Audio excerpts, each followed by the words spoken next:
circulaire de la Fondation Veolia à la recyclerie s'adresse principalement aux étudiants. L'enjeu, c'est de les sensibiliser à cette économie qui est plus responsable, plus respectueuse des ressources et qui va privilégier le lien entre les acteurs du territoire. La Fondation Veolia a souhaité s'associer avec des expertises complémentaires, avec l'École des Ponts et avec l'Institut de l'économie circulaire, et ces conférences sont animées par Climate. Le thème de la conférence de ce soir est celui de l'efficacité énergétique. Ce sujet représente une véritable opportunité pour limiter les consommations de ressources des territoires. Pour parler un peu de Climate, c'est un réseau de jeunes international mobilisé sur la question du climat. Le cœur de l'action de Climate, c'est de mobiliser la jeunesse. Dans le cadre de la conférence des dossiers, nous sommes ravis d'intervenir parce que c'est des conférences qui sont spécialement dédiées à la jeunesse, aux étudiants, pour vulgariser des notions et sensibiliser à l'enjeu de l'économie circulaire et plus largement du changement climatique.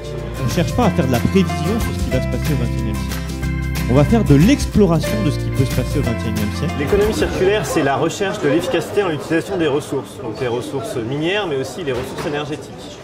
La transition énergétique, elle implique qu'on ait des progrès techniques dans la façon de produire l'énergie, mais aussi, de manière absolument indispensable, que l'on fasse des grands progrès en termes d'efficacité énergétique. On a donc besoin de solutions dans le bâtiment, dans les transports, dans les process industriels qui nous permettent d'être le plus efficaces dans l'utilisation de l'énergie.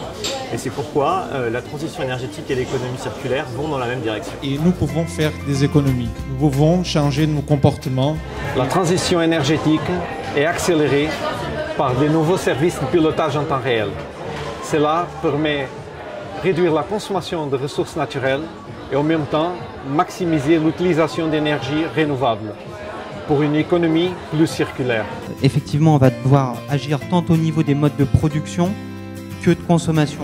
L'optimisation des ressources, qu'elles soient énergétiques mais aussi matière ou l'eau par exemple, c'est indispensable à la conduite de la transition énergétique, notamment du facteur 4. L'économie circulaire, elle vise ainsi à découpler la croissance économique, le bien-être des individus et la consommation des ressources. Les politiques publiques jouent un rôle incitatif et sont indispensables à la transition vers une économie plus soutenable et énergétiquement plus efficace. Ça passe notamment par des incitations fiscales, une réglementation qui donne des objectifs clairs aux acteurs et de la coopération territoriale. On vous donne rendez-vous pour la 5e conférence du cycle de l'année, la 5e et dernière, qui aura lieu donc le 14 novembre prochain. Venez nombreux, merci à nouveau à tous et à bientôt. Au revoir.